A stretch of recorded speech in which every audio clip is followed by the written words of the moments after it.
Bonsoir à tous, ce soir je suis aux ateliers Berthier de l'Odéon pour Songes et Métamorphoses de Guillaume Vincent. Donc Songes d'après le Songe d'une nuit d'été de William Shakespeare et les Métamorphoses d'Ovide. 4 heures de spectacle en 2 parties, je vous dis à tout à l'heure.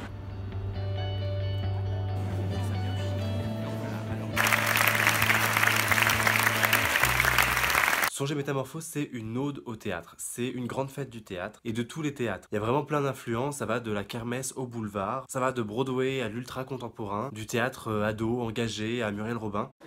2 secondes. En fait, Guillaume Vincent utilise les métamorphoses d'Ovide dans la première partie un peu comme un matériau textuel. Il nous montre un peu comment les textes d'Ovide peuvent aujourd'hui résonner chez chacun, pourquoi ça fait encore sens de les monter aujourd'hui. À n'importe quel âge, en fait, ces textes proposent une vision du monde. Par exemple, Narcisse devient quasiment une comptine pour enfants, Hermaphrodite, c'est quasiment un geste d'art contemporain, Iphigénie, ça permet un engagement politique de lycéen, Pygmalion, ça devient aussi un fantasme lubrique d'adulte, et Procné, c'est traité un peu comme un fait divers sordide du nord de la France. En arrière-plan de tout ça, il y a toujours ce décor en carton-pâte, les vieilles chaises de la salle polyvalente, la moquette bleue tachée atroce. Tout ça, ça nous rappelle que c'est du théâtre dans le théâtre. Comme il propose une forme de théâtre amateur assumée, et qu'en plus tout est au deuxième degré, et ben tout est permis. Et de fait, les partis pris esthétiques qui sont pas toujours très heureux, ça passe. Toute cette première partie sur les métamorphoses, j'ai vraiment adoré, j'ai trouvé ça très drôle, très bien vu au niveau de l'analyse de ce qu'est le théâtre dans les différents lieux de pratique artistique amateur. Et puis après, acte 2, le songe d'une nuit d'été.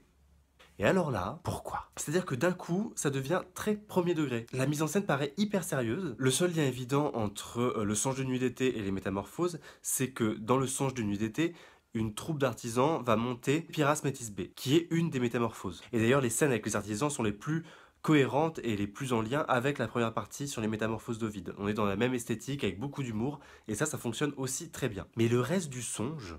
Donc la forêt, ça devient une vieille salle communale en lambris, avec des trophées de chasse au mur, c'est la fin de soirée, il y a des cotillons partout, il y a des bouteilles d'alcool vide. C'est tellement sérieux qu'on dirait une mauvaise mise en scène, une mauvaise adaptation du songe en version théâtre contemporain. Et ça marcherait si c'était au deuxième degré comme tout ce qu'on venait de voir dans la première partie.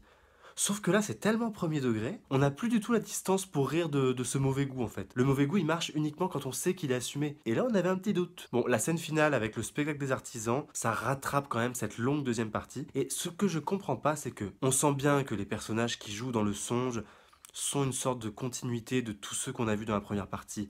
On sent qu'il y a des liens qui sont là et que c'est quand même réfléchi tout ça. En fait, on sent l'intention, mais soit c'est trop forcé et donc ça ne fonctionnera jamais, soit alors c'est pas assez clarifié. Néanmoins, ça reste quand même un très bon spectacle, rien que pour la première partie où moi j'ai vraiment ri de bon cœur. Puis c'est vraiment très dynamique, très drôle, mais c'est juste pourquoi avoir monté l'intégralité du songe d'une nuit d'été. On n'arrive pas à suivre l'histoire, ça demande un tel effort de se replonger là-dedans alors qu'on n'est pas du tout dans cette dynamique-là. C'est assez étonnant en fait.